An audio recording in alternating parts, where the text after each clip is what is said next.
Le ivenkile ndakwenzela inkawu ngenja ethengisa amagwinya amnandi natsho kulaa ndawo. Le venkile ilapha ethafeni kwindawo yaseCacadu neyaziwa ngeLady Free kweli phondo leMpuma Kapa. Abantu baseCacadu sele beneminyaka bethenga kulo mama, kudala wathengisa lo mama amagwinya. Ngonyaka we-12 lo ewathengisa amagwinya. Siye sambuza ukuba la magwinya kutheni ngathi enzelwe komini nje. Wathi eyona ncasa isuka kulaa komu, ndikwenzela yona and yitshemba le ndiwathathela kuyo. Uye wayigxininisa lo mama wathi hayi ndixovele etshembeni ndenze komini. Uthi ukuze bemnandi amagwinya funeka enzele endaweni engaqondakaliyo.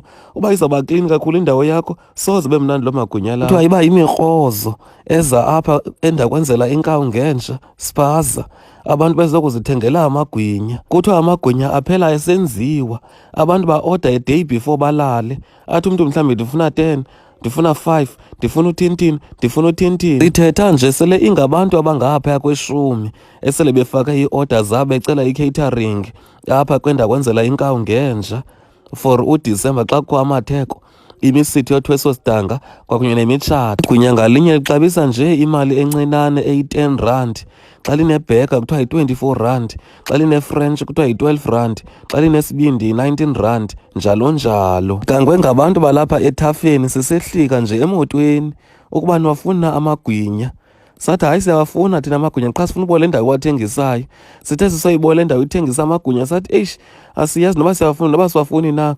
Bathi hayi amagwinya ukuze abe mnandi mawathengisele endaweni ezinje, sifuna loo nto thina. Siye sawatya ke singawatyi kuba sisonqena ukutyhafisa abantu basethafena njengoko besaziwa ngabantu abanobubele kakhulu. Sayojonga le ndawo ithengisa la magwinya.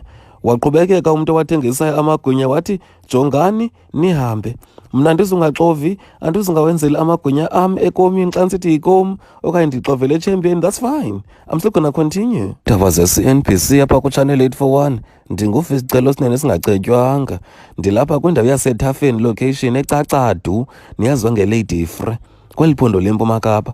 Ndizoku-understand uba nyhani athengiswa namagwinya. Kutheni abantu bade basuke kwezinye iindawo ezikude apha eLady Free bezokuthenga amagwinya kule ndawo ithi ndakwenzela inkawu ngenja spaza? Ingaba wona afakwe ntoni?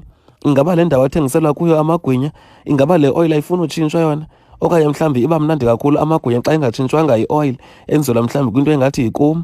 Asikayazi nathi napha i-CNBC sisafuna ukuzoku-understanda kumntu owathengisayo nesingafuna ukulikhankanya igama lakhe basemkhusela.